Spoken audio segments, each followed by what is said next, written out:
ಇನ್ನು ಬಿಡಿಎ ಹಗರಣವೊಂದರಲ್ಲಿ ಈಗ ಯಡಿಯೂರಪ್ಪ ಅವರ ವಿರುದ್ಧ ಸಮರ ಸಾರಿರುವಂತಹ ರಾಜ್ಯ ಸರ್ಕಾರ ಸಂಪುಟ ಸಭೆಯ ಒಪ್ಪಿಗೆಯನ್ನು ಈಗಾಗಲೇ ಕೊಟ್ಟಿದ್ದು ಯಡಿಯೂರಪ್ಪ ಅವರ ಭವಿಷ್ಯ ರಾಜ್ಯಪಾಲರ ಅಂಗಳವನ್ನು ತಲುಪಿದೆ.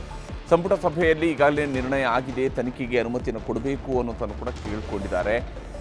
ಈ ಹಿಂದೆ ಈ ಒಂದು ಪ್ರಕರಣದ ಒಂದು ಇಂಟ್ರೆಸ್ಟಿಂಗ್ ಅಂಶ ಏನು ಅಂತ ಹೇಳಿದರೆ ಈ ಪ್ರಕರಣದಲ್ಲೂ ಕೂಡ ದೂರುದಾರರಾಗಿರುವಂಥವರು ಟಿ.ಜೆ. ಅಬ್ರಹಾಂ. ಈ ಒಂದು ಪ್ರಕರಣಕ್ಕೆ ಸಂಬಂಧಪಟ್ಟಂತೆ ಪ್ರಾಸಿಕ್ಯೂಷನ್ ಅನುಮತಿಯನ್ನು ಕೊಡಬೇಕು ಅಂತ ರಾಜ್ಯಪಾಲರಿಗೆ ಈಗ ಶಿಫಾರಸನ್ನು ಮಾಡಲಾಗಿದೆ. ರಾಜ್ಯಪಾಲರು ನಿಜಕ್ಕೂ ಈ ಪ್ರಕರಣದಲ್ಲಿ ಪ್ರಾಸಿಕ್ಯೂಷನ್ಗೆ ಅನುಮತಿಯನ್ನು ಕೊಡ್ತಾರಾ ಅಂತ ನೋಡಬೇಕಿದೆ. ಹಿಂದೆ ಪ್ರಾಸಿಕ್ಯೂಷನ್ ಅನುಮತಿ ಕೇಳಿದಾಗ ಅದನ್ನು ನಿರಾಕರಿಸಿದರು. ಈಗ ಮತ್ತೆ ಸರ್ಕಾರ ಇಂಥದ್ದೊಂದು ನಿರ್ಣಯವನ್ನು ಕಳಿಸಿ ಆ ಒಂದು ಫೈಲ್ ಇವತ್ತು ರಾಜ್ಯಪಾಲರ ಅಂಗಳಕ್ಕೆ ತಲುಪಿದೆ, ರಾಜ್ಯಪಾಲರ ಕಚೇರಿಯನ್ನು ತಲುಪಿದೆ. ಹೀಗಾಗಿ ಬಿಡಿಎ ವಸತಿ ಸಮುಚ್ಚಯಗಳಿಗೆ ಸಂಬಂಧಪಟ್ಟಿರುವಂತಹ ಈ ಒಂದು ಹಗರಣ, ಇದರಲ್ಲಿ ಸುಮಾರು 19 ಕೋಟಿ ರೂಪಾಯಿಯಷ್ಟು ಹಣವನ್ನು ಪಾವತಿ ಮಾಡಲಾಗಿತ್ತು ಅನ್ನುವಂಥದ್ದು ಒಂದು ಆರೋಪ ಆಯಿತು. ಅಷ್ಟೇ ಅಲ್ಲದೆ RTGS ಮೂಲಕವಾಗಿ ಹಣ ಪಾವತಿ ಮಾಡಿರ್ತಕ್ಕಂಥ ಆರೋಪವೂ ಕೂಡ ಇದೇ ಪ್ರಕರಣದಲ್ಲಿತ್ತು.